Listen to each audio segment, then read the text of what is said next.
Good afternoon. So, my talk is going to be a little different. It's going to be about me and my life. Don't worry, I'm not going to go through all 37 years. It'll be a few anecdotes, a few analogies. What I want to say is that when I was born, yes, I was born with spina bifida. But honestly, really and truly, I never felt different.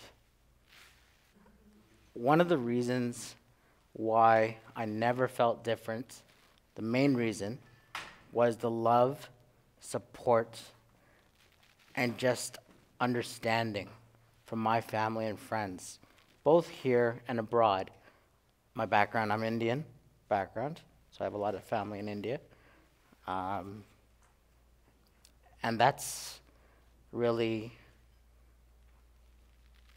why I am who I am today. Now, until I hit the real world, I didn't really realize how others would perceive me. And in the real world, it seemed that I was different to people. And that really kind of took me by surprise. And I came across the analogy of crabs in a bucket at a very young age, not knowing it, but mind you. So the analogy goes like this. There's a crab along other crabs in a bucket. He sees, I'll give him as a he. He sees light, and he goes for that light. But as he's going for that light, the other crabs see that he's doing this, and they try to pull him down. The mentality there is that if I can't have it, neither can you. If I can't do it, neither can you. If I can't see the bigger picture, neither can you. If I can't be successful, neither can you. If I can't achieve more, neither can you. And really and truly, it's a choice you make, how you want to live your life. Do you listen to that or not? See, I'll give you one story. The one story involves the principal of the very first school that I was attending. This principal really and truly didn't want me in his class, in his school. This school was a 3-story school with no elevator. And you gotta understand something. Back in the 80s, principals were really kings of their castles. What they said went. And so, with the love of my parents and the understanding of various therapists and whatnot, they fought for me. They fought for me to be in that school for junior kindergarten and senior kindergarten. Unfortunately, for grade 1, that didn't work out too well. So I moved on. I moved on to another school, which was a 1-story school. And I was there from grade 1 to grade 6. Very involved, very popular with friends, and just accepted. Now, moving forward in life and having attended high school, very close to here actually, in Mississauga, towards the end of my high school career, I had a teacher who was a math teacher, and I wasn't really good in math, to be honest. And this math teacher put the stigma on me that without math, I wouldn't succeed in life. I wouldn't graduate, and he failed me, actually. I ended up going to summer school, getting a really good grade in summer school, and ended up applying for university late. I'm glad to say that I graduated at a university, and beyond that, I went and I did post-grad in HR.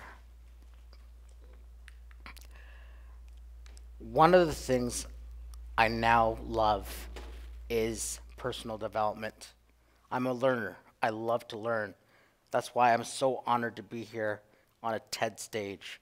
I love TED. I love just learning from TED. And I'm always seeking to learn more. Um, One particular course I attended, I actually won a course in New York. And I was excited. That's me on stage actually accepting that course. I was very excited by, winning this thing. And I was excited, but at the same time, I was very nervous. Very, very nervous. Because I've never did anything on my own before. To travel, I had to go to New York, fly to New York, be amongst 300 some odd people that I never met before. And to be able to trust them with whatever we did. We had one activity we did where we were supposed to climb a mountain. So how is a guy in a wheelchair supposed to climb a mountain? I had a gentleman in my group come up to me and say, so how are we going to do this? That made me feel a lot better that I had someone who wants to help me out. And I learned on that mountain, as we went up that mountain, the one thing I learned is that beyond my family, beyond my friends, my close friends, I can look for support out there. There are people who want to support us. I love to travel. I've been to the Taj Mahal. Having gone to the Taj Mahal was a very good experience in and of itself, in that when we got there, my family and I, the people that were running the administration there didn't want me to go inside because there was stairs to get inside. I don't know if any of you have actually been to the Taj Mahal. Have you been to the Taj Mahal? Anyone? Okay. So you know that there are very steep, very deep stairs to go up. And they didn't want to carry me up the stairs in my wheelchair. So what did I do? I got out of my wheelchair and went up the stairs on my own, like I would at my mom's house, for example.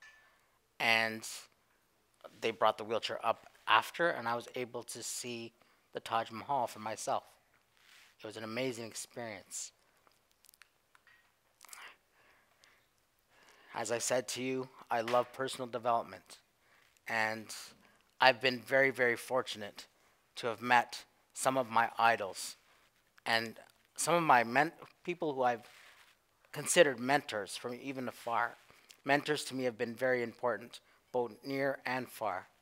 I've met the likes of Bob Proctor. I've met the likes of Michael Beckwith, both from The Secret. And if you haven't watched The Secret, you should watch The Secret. It's a really, really good movie. Also, to Brian Tracy. Brian Tracy is one of the world's foremost sales traders. Great, great gentleman. Very knowledgeable. And I've also been in the presence of Tony Robbins. He's a very powerful speaker and one of my idols as well. I also love a guy by the name of Sean Stevenson. You look him up on YouTube. He's around too. And I really want to emulate and be like Sean Stevenson and, just bring energy to the world, and positive energy at that.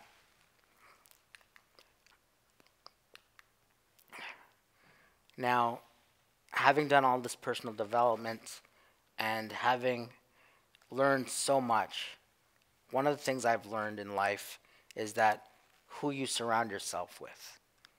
You surround yourself with people, whether it be for your friendships or whether it be for business.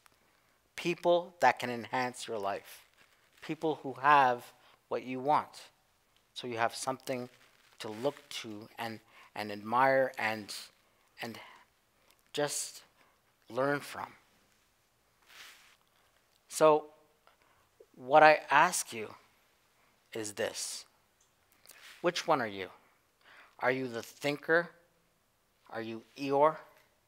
Or are you the doer, like Tigger? Where, are you willing to go out there and grab life and take a hold of life? I know for myself, I'm a doer. I'm a Tigger. So just think about it for yourself. Which one are you? Thank you very much.